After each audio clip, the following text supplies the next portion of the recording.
Monsieur le Président, bonjour. Bonjour. On a appris hier l'arrestation du colonel Claude Pivy, qui était en cavale depuis 10 mois et qui avait été condamné il y a 2 mois à la prison à perpétuité à la suite du massacre du stade du 28 septembre. C'était en 2009. Quelle est votre réaction? D'abord, je salue la bravoure des autorités sécuritaires qui ont suivi les traces de colonel Pivy et ses complices. Et aujourd'hui, chose faite, il a été arrêté. Et la victoire, c'est pour la justice guinéenne. Et la victoire, c'est pour les victimes des événements du 28 septembre. C'est une bonne partie de leur dignité qui vient d'être restaurée parce que Claude Pivy a été cité par les victimes, par les témoins, comme l'un des principaux acteurs des événements du 28 septembre. Alors, quand Claude Pivy s'était évadé de prison à Conakry il y a 10 mois, en novembre 2023, beaucoup avaient parlé de défaillance dans le système de sécurité guinéen.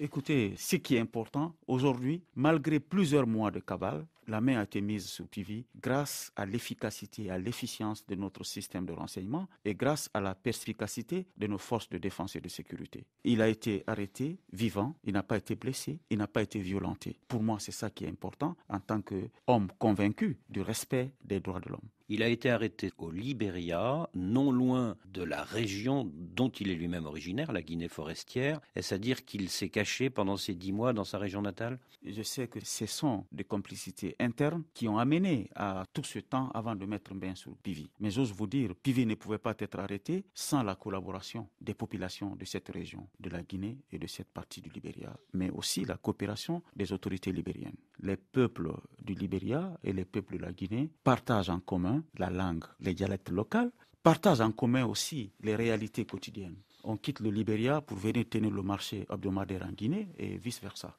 C'est le même peuple. Est-ce qu'il préparait un coup?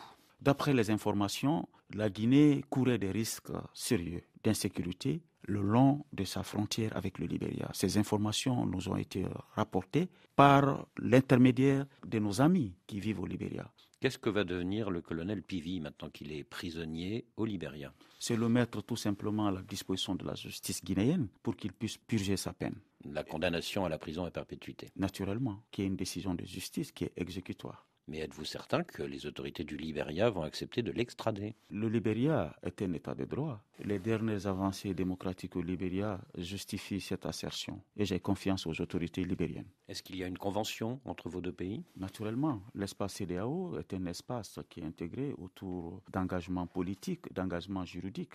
Dansa Kourouma, le Conseil national de la transition que vous présidez vient de présenter l'avant-projet de la future constitution. Quelles sont les principales nouveautés? L'enjeu le plus important est que cette constitution soit différente des autres. D'abord par la procédure de son élaboration. C'est une constitution qui a été faite avec le peuple. La constitution du 23 décembre 1990 a fait l'objet de consultations, mais qui n'a pas atteint l'ampleur que nous avons donnée à la constitution de 2024, où nous avons eu au moins 20 mois de concertation sous forme de consultation populaire dans toutes les communautés du pays. L'avant-projet en discussion a plusieurs innovations. La première innovation, c'est l'affirmation de l'identité guinéenne, notamment l'enseignement des langues nationales et la traduction des actes officiels de l'État dans les langues nationales pour plus de compréhension de la loi. L'autre innovation qui est extrêmement importante, c'est l'organisation des pouvoirs publics. Parce que nous allons élaborer une constitution qui nous ressemble et qui nous rassemble. Nous avons souscrit cette fois-ci à un parlement bicaméral. La Guinée, depuis l'indépendance, a connu un parlement monocaméral, une seule chambre. Une assemblée nationale. Une assemblée nationale. Aujourd'hui, l'avant-projet propose au peuple de Guinée, à leur demande d'ailleurs,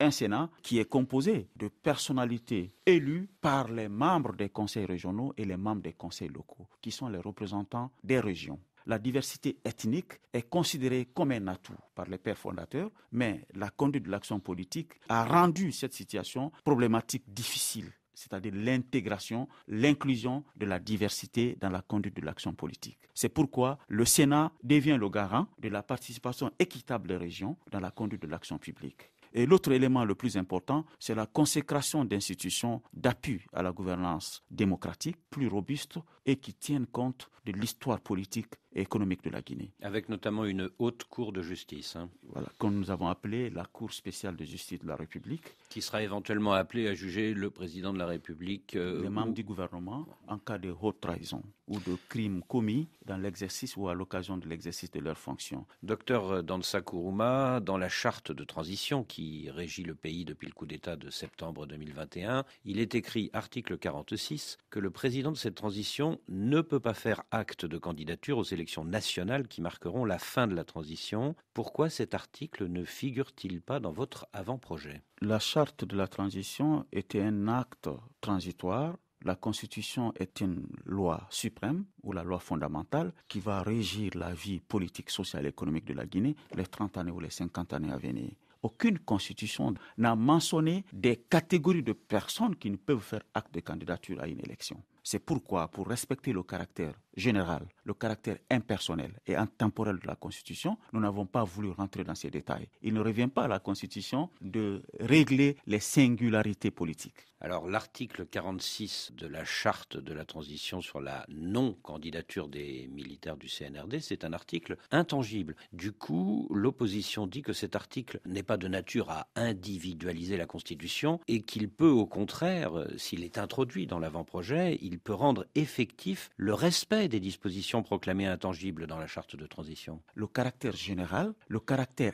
impersonnel. Une constitution est une norme juridique suprême. Nous ne pouvons pas inventer un précédent en matière d'écriture de normes constitutionnelles. Mais si cette disposition est mentionnée dans la charte, pourquoi ne pourrait-elle pas être mentionnée dans la Constitution ? La charte n'est pas une constitution. Pour l'opposant Cellou Dalein Diallo, il ne fait plus aucun doute que le général Doumbouya va être candidat.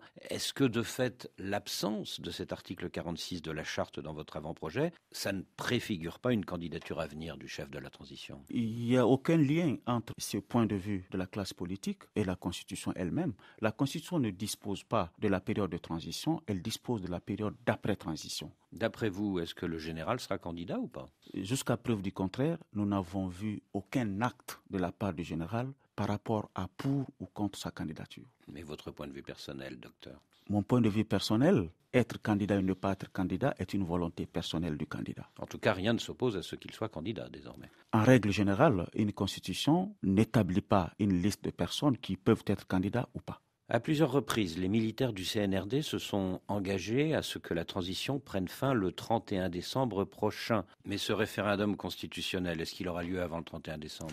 En tout cas, toutes les conditions sont réunies pour que le référendum soit possible d'ici le 31 décembre. La Constitution qui doit faire l'objet de référendum est à une phase irréversible et à une phase de maturité qui nous garantit aujourd'hui que quand tous les éléments techniques du processus électoral sont en place, le référendum est bien possible à cette date. Le 9 juillet dernier, les deux grandes figures de la société civile FNDC, messieurs Foni Kemenge et Mamadou Biloba, ont été enlevés à Conakry par des militaires. Est-ce que vous avez de leurs nouvelles ? Je ne peux pas vous donner de nouvelles, d'informations officielles sur eux, mais ce qui est important, et ce que je peux dire avec certitude, que les autorités judiciaires sont vent debout pour pouvoir trouver des indices sur ces deux compatriotes. Toute situation de disparition est une inquiétude pour l'État, est une inquiétude pour les populations.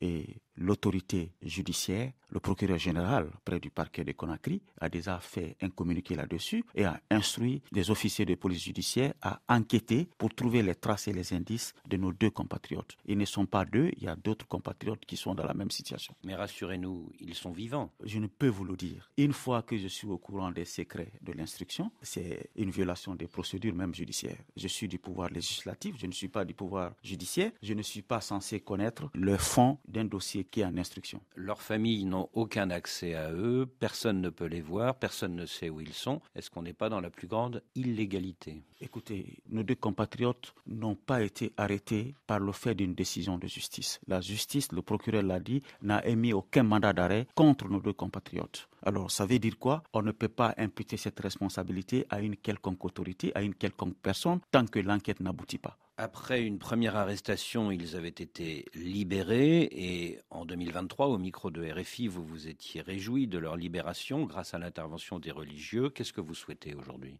Nous souhaitons que nos deux compatriotes rentrent à la maison, sains et saufs. Nous devons mettre tout en place. Et d'ailleurs, c'est ça l'esprit et la règle de la nouvelle Constitution, pour que les libertés fondamentales et les droits de l'homme soient soient respectés dans notre pays. C'est la raison d'être de la transition et c'est la vision du chef de l'État qui a placé la justice comme la boussole de la transition. Donc vous espérez leur libération? Nous souhaitons naturellement qu'ils soient retrouvés. Vous parlez de libération, nous ne savons pas dans quelles conditions ils ont été enlevés. La justice est en train de faire son travail en se faisant aider par les autorités sécuritaires les plus légitimes du pays. Docteur Dansa Kourouma, merci.